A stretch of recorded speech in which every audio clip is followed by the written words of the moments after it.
కార్తీక పురాణం 8వ రోజు అధ్యాయం ప్రారంభం.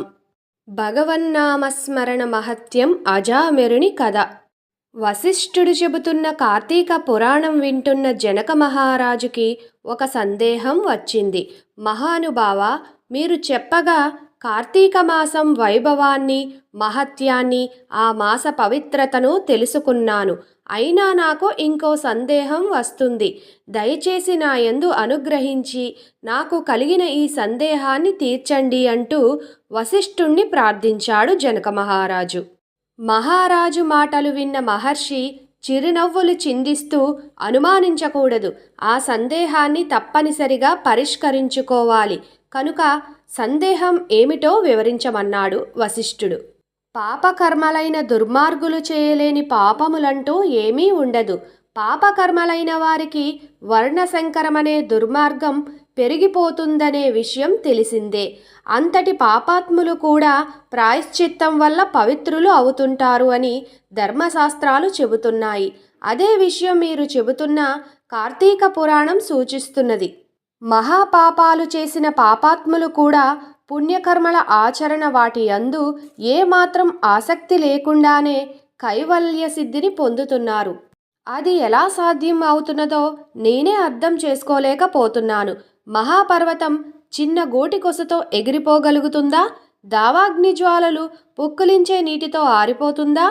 నదీ ప్రవాహంలో కొట్టుకుపోతున్నవాడు గడ్డిపోచను ఆధారంగా చేసుకుని గట్టును ఎక్కగలుగుతాడా? కొండ మీద నుండి లోయలోకి పడి పతనమయ్యేవాడు చెట్టు యొక్క తీగ సహాయంతో కొండకు ఎక్కగలుగుతాడా? అదేవిధంగా అనేక పాపాలు చేసిన పాప పారాయణుడు పుణ్యగతుడు చేరుకోగలడా? ఇదంతా వినడం వలన చెవులు పవిత్రం అవుతాయేమో కానీ కార్యసిద్ధి కాదేమో అనిపిస్తుంది. దయచేసి నాకు కలిగిన ఈ సందేహాన్ని తొలగించండి. కొద్ది పుణ్యం వల్ల అనంతమైన దుర్భరమైన పాపాలు తొలగిపోతాయా అన్నాడు జనకుడు. ఓ రాజేంద్ర, చాలా చక్కని ప్రశ్న అడిగేవు. మానవులకు గొప్ప ఉపకారం చేసే ధర్మం ఈ మాసాది అనేక ధర్మశాస్త్రాలు చూశాను నేను. అవి ఎన్నో అద్భుతమైన విషయాలు వివరంగా చెప్పాయి. వాటిని నేను నీకు తెలియజెబుతాను, జాగ్రత్తగా విను. సృష్టిలో మొత్తం 3 గుణాలు ఉన్నాయి. అవి తత్వగుణము, తమోగుణము, రజోగుణము. ధర్మాధర్మాలన్నీ ఈ 3 గుణాలను ఆశ్రయించి ఉంటాయి. సత్వగుణాన్ని ఆధారంగా చేసుకుని చెప్పబడ్డ ధర్మం సూక్ష్మధర్మం అని పెద్దలు చెప్పారు. సత్వగుణం వలన పుట్టిన కార్యాచరణ ఫలితమును పరమేశ్వరార్పితం చేస్తుంది.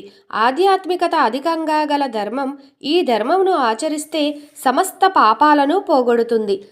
సాత్విక ధర్మం ఔన్నత్యాన్ని నీకు అర్థమయ్యే రీతిలో ఒక ఉదాహరణ చెప్తాను వినుము. తామ్రపర్ణి అనే సాగర సంగమం ప్రదేశం. ఆ నదిలో ఆ ప్రదేశంలో ముత్యపు చిప్పలు స్వాతి కార్తెలో తెరుచుకుని ఉంటాయి. అందులో పడిన అతి చిన్న నీటి చుక్క అమూల్యమైన ముత్యం అవుతుంది. గంగా, గోదావరి, కృష్ణా నదులు పుష్కర కాలంలో చేసే దానం ఎంత చిన్నదైనా సరే ఆయా దానాలు ఆ నదీ తారగలలో గల ఆలయాలలో చేసే జలజపాది పూజలు విశేషమైన ఫలితాన్ని ఇస్తున్నాయి. ఆయా పుణ్యాల విలువలు అనంతమని ధర్మశాస్త్రాలు అన్నీ చెబుతున్నాయి. ఇక రాజస ధర్మాన్ని గూర్చి చెబుతాను వినుము. ఫలితమును కోరుకుంటూ చేసే ధనకార్యాలు పునర్జన్మకు కారణమై కష్ట సుఖాలకు కారణమవుతాయి. తామస ధర్మం దేశకాల పాత్రతల గురించి చేసే శాస్త్రమునందు చెప్పబడిన విధులు డాంబికమైన ఆచరణలకు కారణం అవుతుంది. సత్ఫలితాలను ఇస్తుంది. దేశకాలమైన పరిస్థితులను గమనించి చేసే కోరికలు ఏవి పనులు అక్షయమైన ఫలితాలను ఇస్తాయి. పెద్ద కట్టెల మోపైన చిన్న నిప్పురవ్వతో బూడిద అయినట్లు పుణ్యకార్యం తెలిసి చేసినా తెలియక చేసినా పాపాన్ని భస్మీపటలం చేస్తుంది. దీనికి ఒక ఉదాహరణ చూడు. హరినామస్మరణతో తరించిపోయిన అజామిరుని కథ చెప్తాను వినుము. కన్యాకుబ్జం అనే దేశంలో సత్యవ్రతుడు, సుగుణావతి అయిన హైవవతి అనే దంపతులు ఉన్నారు. ఆ దంపతులకు లేక ఒక మగ పిల్లవాడు పుట్టాడు. ఆ పిల్లవాడికి అజామయుడు అని పేరు పెట్టుకుని అల్లారుముద్దుగా పెంచుకున్నారు. తల్లిదండ్రులిద్దరూ అతన్ని అమితమైన గారాబం చేశారు. దానితో వాడు అడ్డు అదుపు లేని వాడై సమస్త వ్యసనాలకు బానిస అయ్యాడు. దాసి దానితో సంపర్కం పెట్టుకుని ఆమెనే పెళ్లి చేసుకున్నాడు. తల్లిదండ్రులను విడిచిపెట్టి ఆ అజామేలుడు ఆమెతోనే కాలం గడుపుతున్నాడు. ఒక్కరోజున అజామేలుడి భార్య చెట్టు నుంచి కాయలు కోయడానికి చెట్టు ఎక్కింది. కొమ్మ విరిగి నేల మీద పడడంతో ఆమె మరణించింది. అజామేలునికి యుక్త వయసు వచ్చిన కుమార్తె ఉంది. అజామెలుడు భార్య మరణించినాక కామాతిశయంతో తన కుమార్తెతోనే సాంగత్యం పెట్టుకున్నాడు. ఆమెతో కాపురము చేస్తున్నాడు. ఆ తండ్రి కూతుళ్లకు 2 మగపిల్లలు పుట్టారు. కానీ ఒక్కడు మరణించాడు. మిగిలిన బిడ్డకు అజామెలుడు నారాయణ అని పేరు పెట్టారు. ఎంతో ప్రేమాభిమానాలతో చూసుకుంటూ ఉండేవాడు. కాలం గడిచిపోతున్నది. అజామెలుని వార్ధక్యం ఆవరించింది. మరణం ఆసన్నమయ్యింది. అజామెలుని ప్రాణాలు తీసుకుపోవడానికి యమదూతలు వచ్చారు. వాళ్లను చూసి అజామెలుడు భయంతో వణికిపోతూ, నారాయణ నారాయణ, నన్ను ఎవరో తీసుకుపోతున్నారు, వచ్చి వాళ్ల బారి నుంచి నన్ను కాపాడు అంటూ తన కుమారుణ్ణి పిలిచాడు. చిట్ట చివరి దశలో కుమారుడనే పిలుస్తున్నప్పటికీ హరినామాన్నే తలుచుకోవడం వలన వెంటనే విష్ణుదూతలు వచ్చి అజామెలుడిని విష్ణులోకానికి తీసుకుపోదామని తమ రథంలోకి ఎక్కించుకున్నారు. అనుకోకుండా జరిగిన ఆ సంఘటనను చూసి యమదూతలు బిత్తెరపోయారు. అయ్యలారా, అతడు పరమ దుర్మార్గుడు. మానవుల పాప పుణ్యాలను సూర్యచంద్రులు 8 దిక్కులు, ఆది దేవతలు, వాయువు, గోవులు ప్రబల సాక్ష్యాలు. వారు చెప్పే సాక్ష్యాలను అనుసరించే యమధర్మరాజు చిత్రగుప్తుని చేత చిట్టా రాయిస్తున్నారు. ఆ పైన ఆయుర్దానం పూర్తయినాక అంతకు ముందు వారు చేసిన పాపకర్మలను అనుభవింపచేయటం కోసం యమలోకానికి తీసుకురావడానికి మమ్మల్ని పంపిస్తుంటారు.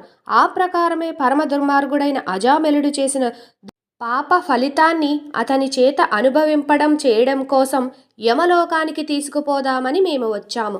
మరి ఈ పాపాత్ముని ఎందుకు తీసుకుపోతున్నారు? మాకు ఏమీ తెలియడం లేదు అని యమదూతలు విష్ణుదూతలతో అన్నారు. వారి మాటలు విన్న విష్ణుదూతలు, సమవర్తి దూతలారా, విష్ణునామస్మరణం సమస్త పాపాలను పోగొడుతుందని మీకు తెలియదా? చనిపోయే సమయంలో హరినామాన్ని తలుచుకోవడం ఎంతటి దుర్మార్గుడికైనా విష్ణులోకాన్ని పొందే అర్హతను ప్రసాదిస్తుంది.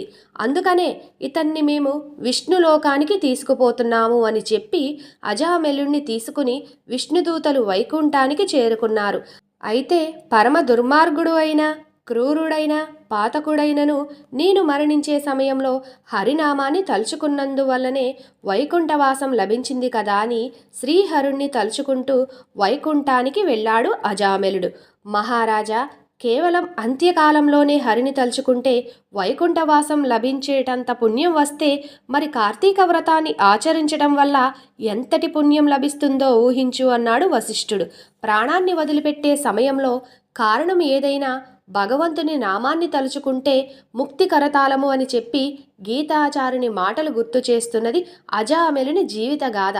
ఆ చివరి దశలో భగవంతుని నామాన్ని తలవటం అనేది ఎంతో అదృష్టం ఉంటే కాని లభించదు. 8వ రోజు పారాయణము సమాప్తము. ఓం నమః శివాయ.